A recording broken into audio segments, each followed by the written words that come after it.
And time now for my After 5 guest. I'm absolutely delighted she's come to see me again. And it's a Happy New Year to Carolyn Harris. And Happy New Year to you, Wyn. Of course, Carolyn is the Labour MP for Swansea East. Let's look back to 2007, some subjects you were obviously campaigning on.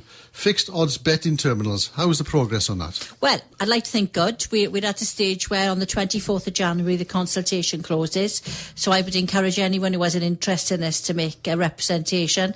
And the outcome of that will be how low the stakes will go. I'm campaigning for £2. The most it will be is £50, but I doubtful that will be the case. So we are looking for a drastic reduction in stake. So some would say it's a nanny state interference in all this. What's your views on that? My views on this are that I believe in protecting the vulnerable. And I don't think it's right that anybody who has an addiction like alcohol or drugs or betting should be left to their own devices. That's not the kind of society we are. But the consequences of a gambling addiction do not just affect the person who's involved with the machines. It's a culmination of problems for those around them. On the high street, you'll see trouble falling out of the bookies, and you'll see antisocial behaviour on the high streets. A lot of people who've got a gambling problem, it's a hidden problem. The family and the friends won't know that they have a problem. Therefore, until the bailiff knocks the door, or somebody comes to take the car away, or to repossess the house, or knocks the door with huge bills, or the police arrive because they've stolen in order to feed the habit, then a lot of people won't know about it. So it's not being a nanny state in any sense. It's about looking after the vulnerable and making sure that we look after those around the vulnerable as well. But you and I know, perhaps you're the same as I, if we had sort of spent money on that and so we weren't winning, we'd walk away. They can't walk away, No, because they're addicted to the machine. And most problem gamblers will tell you, those who are addicted to fixed odds betting terminals, the actual money is secondary. It's the actual machine, it's the activity which draws them in. So what I say is... Well, the flashing lights. The flashing lights, the speed of play.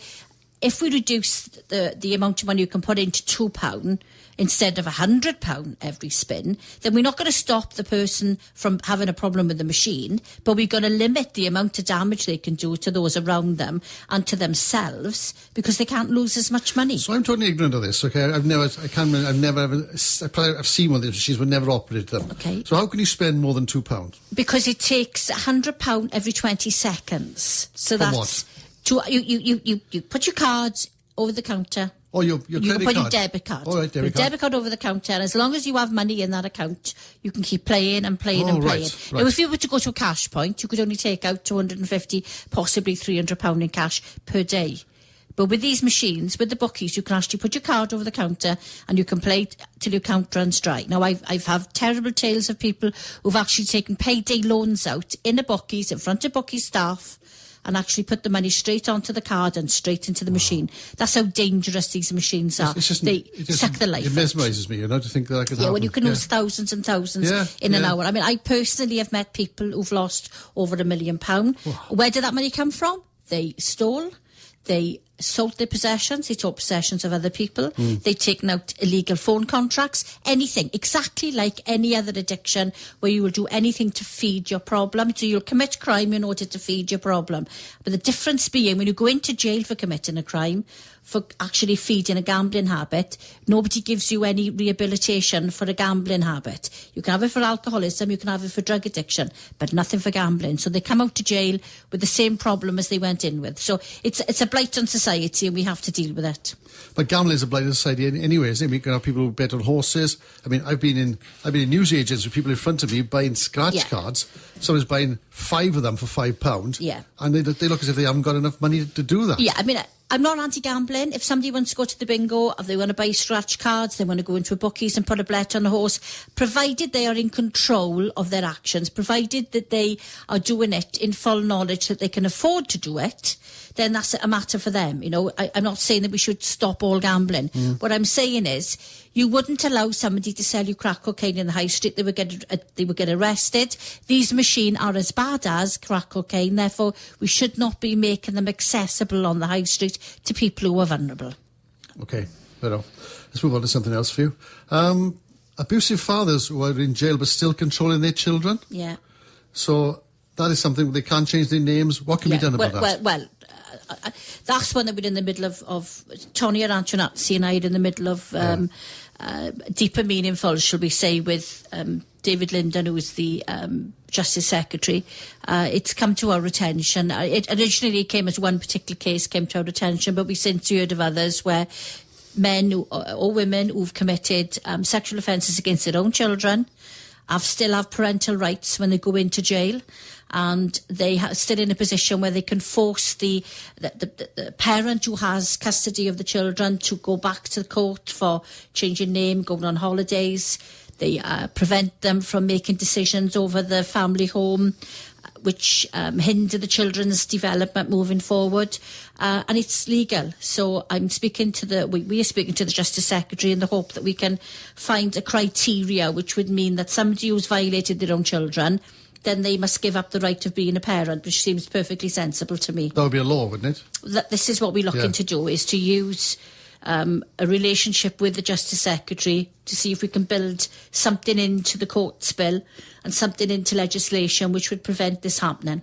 So as long as they haven't done anything against the children or the mother, they're okay, are they?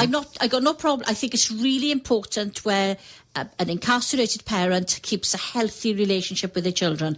It helps in rehabilitation. It helps in keeping that relationship alive. No problem with that at all. I'm only talking about situations where one parent has sexually violated their own children. It's too unbelievable to even think of. It's a concept that I find difficulty getting my head round. But when somebody has done that to their own children, when they've made their own children their victims, then to my mind, they have no right to be a parent of those children. They give up that right the minute they violated them. And staying with prisons, of course, we've seen today that Swansea Prison is in a bit of a state. Things have not changed there since 2014. Is that, sorry, my ignorance. Is that in your constituency? It's not. No, it's in Swansea West. But I have a keen interest in prisons. Something I've looked at women in prison quite a lot, and I visit the prisons regularly. And Swansea Prison's an old prison. Yeah, the prison population, it is Victorian. Yeah. Prison population's going up. A lot of people are serving very short sentences.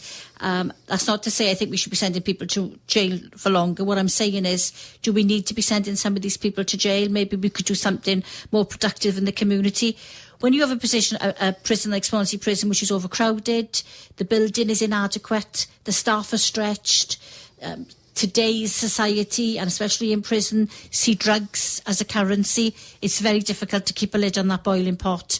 And whilst I'm not surprised at the report, I am disappointed, obviously, but there's a new management team in there.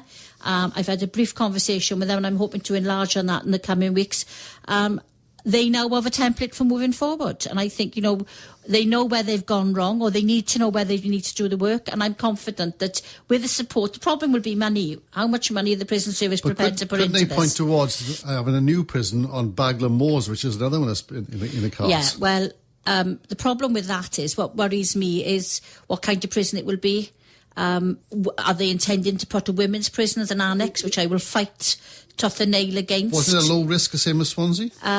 We know no more than what we've, the basic outline that we've had. I mean, it's something that we're looking at, and I think there are problems with Swansea Prison, which I'm sure we can look at and we can try to address, given the right resources, which currently they haven't got. Something that's personal in your consistency as well, but I know you're interested in, is the reviving of the Abergele Power Station project, which I know, I did interviews with that, what was that, 3 or 4 years ago now, and now it's back on the cards again. Well, that was before my time, so the first I heard about it was when I saw something on the press this week. Yeah. So it's not something that constituents have come to me about yet, but I'm anticipating they will. There are public meetings, I understand, next week. So I'm keen for people to go along, and probably a representative from my office will go along. There is an exhibition next door in there the is. hall. Yeah. And I think, we've got tidal power within our grasp. This is a wonderful opportunity, and I just think we're attracting attention away from that by any new kind of energy deal. I think we need to be concentrating on tidal lagoon. I don't understand why we're deviating at this point. It is a mystery, yeah.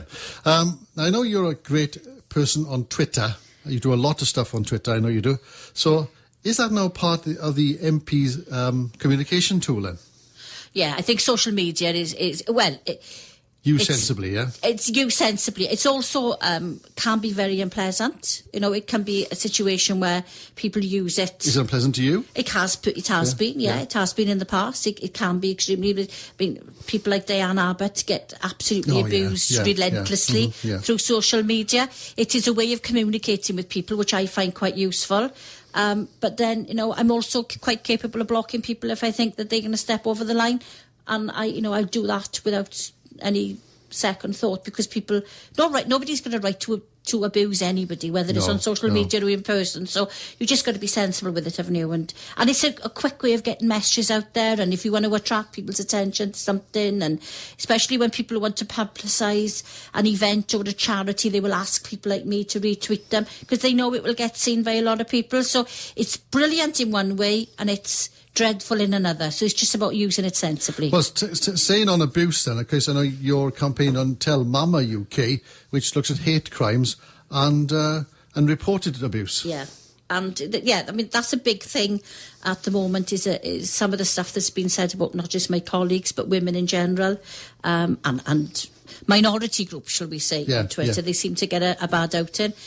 People will find what they think is a chink in your armour. With me, people use my size. People say my dress sense. I mean, what that's going to do with my ability as a politician? Sorry. Exactly. I'm sorry, you shouldn't laugh, but it has nothing to do with that. It's nothing about that. I mean, and if Diane Abbott ever retweets or says anything nice, then you can... I mean, for example, my husband's birthday was yesterday. I tweeted, it's my husband's birthday. Diane Abbott said happy birthday. She did, yeah. My husband got a tirade of abuse. Wow. Simply because people who've known nothing about my husband, they know nothing about him at all, but the fact that Diane Abbott had said something about him, they all weighed in on. So it just goes to show that some people shouldn't be given a telephone full stop, leave alone access to social media. Indeed, yeah. And of course, I mean, the campaigns continue. The one that's just finished now is Everybody Deserves a Christmas. Yeah, that was brilliant. That was brilliant. Again, you brought the community together to provide food and presents for people who couldn't afford them. Yeah, it was brilliant. The response was absolutely astounding. We did something similar over the summer holidays. You did, yeah. When we discovered you were here then, weren't you? Yeah. We discovered that a lot of children were going without meals during the summer holidays, and we fed them then. The Evening Post really stepped up to the plate. And I mean, it was based on universal credit, what we feared was going to go wrong, and we made sure that nobody was going to be in a position where they were going to go without. And I can't praise the Evening Post enough. They did a phenomenal job, and well done to Swansea. I knew they wouldn't let us down, but the people of Swansea have been absolutely brilliant, yet again delivering for their own people. We talked about this before you came on air, okay, which was you see yourself as a campaigning MP. Yeah. That was always the plan, was it? I don't think anybody's got a plan before they get into that big house. They just think, right, I'm going to be elected. I mean, I can remember my maiden speech, and I talked about Tidal Lagoon, the Swans and the university. And at the time, you don't know. Your path isn't set. You set your own path. It's as and when you're there and you get more comfortable and you start talking about things and things start to interest you, and then you get a bit more brave and you think, right, I'm going to talk about this. With me, it was children's funerals. It took me a long time to get the courage to talk about it. Once I talked about it, something happened. Then in Wales, nobody pays for a child's funeral. So it's not about having a plan. It's about taking notice of what's around you and listening to what people need and listening to what people want and using the very privileged position you're in to make life better for other people. And I never forget that I'm in a very privileged position. And if it wasn't for the people who voted for me, I wouldn't be there. So that my duty to them is to make their lives better. So it's more about reacting rather than planning. Well, thanks so much for coming and seeing me. It's fine. That's Carolyn Harris, who was my After 5 guest today, and good luck for the future. Come back in the summer and see me again. I certainly will, Wyn.